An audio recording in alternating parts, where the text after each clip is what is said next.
Good morning class. आज हम पढ़ेंगे भाषा की भाषा क्या होती है, भाषा किसे कहते हैं।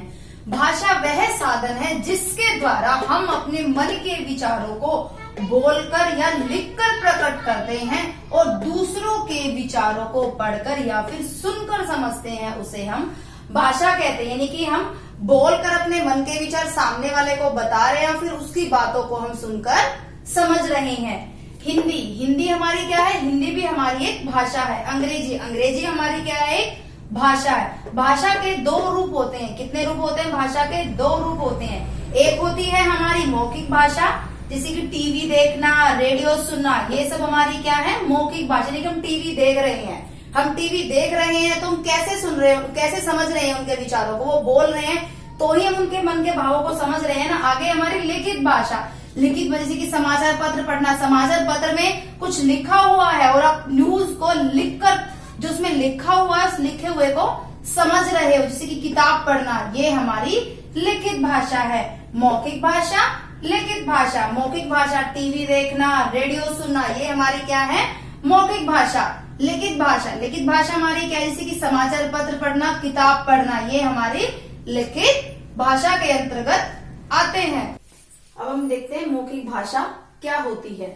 जब हम अपने विचार मुख से बोलकर प्रकट करते हैं, यानी कि हम अपने मन के विचार अपने मुंह से बोलकर बताते हैं और दूसरा व्यक्ति उसे सुनकर समझता है, तो इसे हम मौखिक भाषा कहते हैं।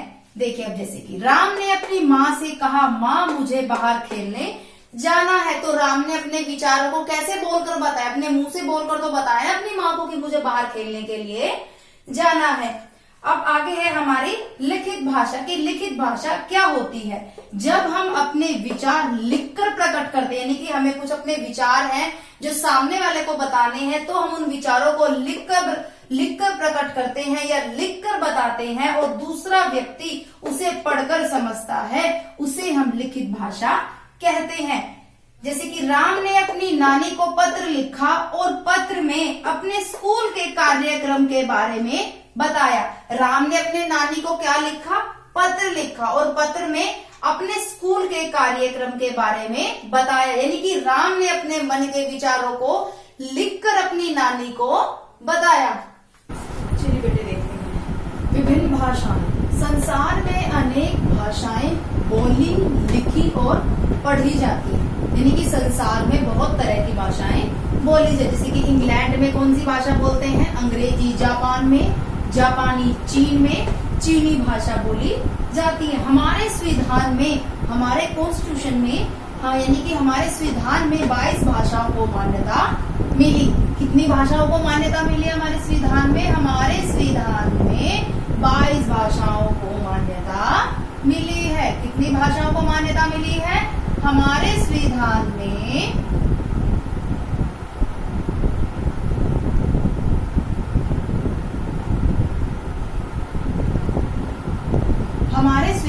22 भाषाओं को मान्यता दी गई है। भारत के अलग अलग राज्यों में अलग अलग भाषाएं बोली जाती है। देखो वो तो क्या था पहले कि संसार में अनेक भाषाएं बोली जाती है, यानी कि पूरे वर्ल्ड में, पूरे संसार में अलग अलग भाषाएं बोली जाती है। इंग्लैंड में अंग्रेजी बोली, जापान में जापानी भाषा बोली जाती है, इंग्लैंड में अंग्रेजी भाषा बोली जाती है, जापान में जापानी भाषा बोली जाती है, चीन में चीनी भाषा बोली जाती है। हमारे संविधान में 22 भाषाओं को मान्यता मिली है।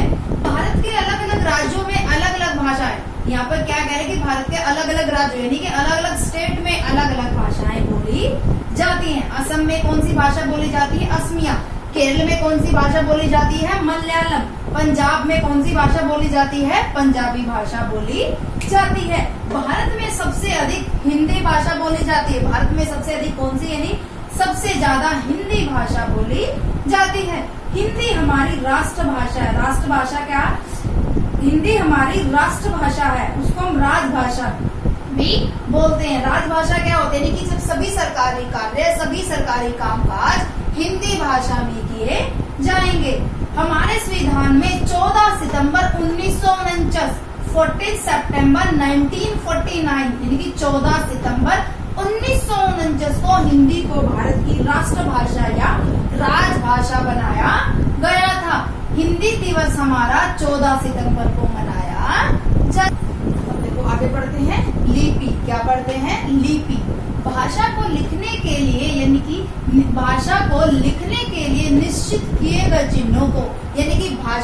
किन चिन्हों में लिखना है, किन निशान में लिखना है, चिन्ह को बोलते हैं निशान। भाषा को लिखने के लिए निश्चित किए गए चिन्हों को हम लिपि कहते हैं। प्रत्येक भाषा की अपनी लिपि होती है, यानी कि वो भाषा कौन सी लिपि में लिखी जाएगी। जब हम बोलते हैं तो हमारे मुख से ध्वनियां निकलती है। ध्वनियां कहते हैं कि हमारे मुख से, यानी कि हमारे मुंह से कुछ आवाज आती है, तो इन्हीं ध्वनियों की सहायता से मौखिक भाषा की रचना होती है।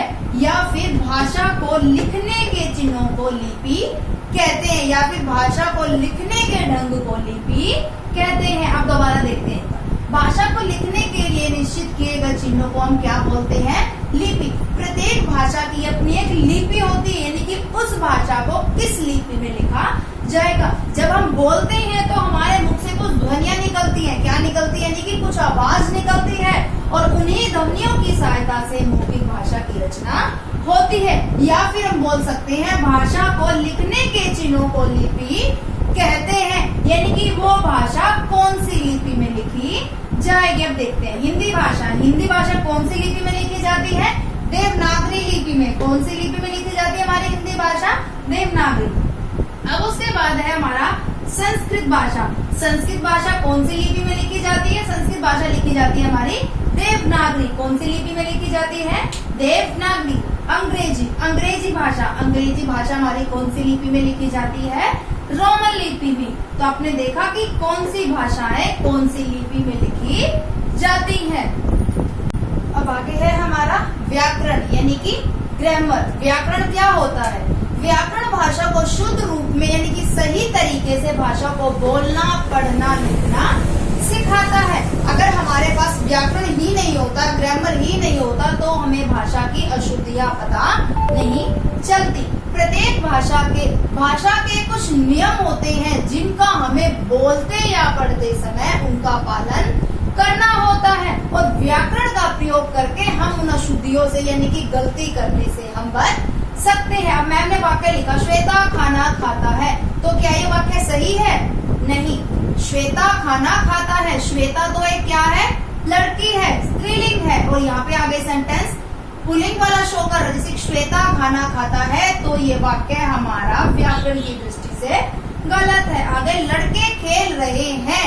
लड़के क्या है यहाँ पर? लड़के हमारे बहुवचन है, यानी कि बहुत सारे हैं, तो ये वाक्य भी हमारा व्याकरण की दृष्टि से गलत है। अब आगे मैम ने लिखा, श्वेता खाना खाती है।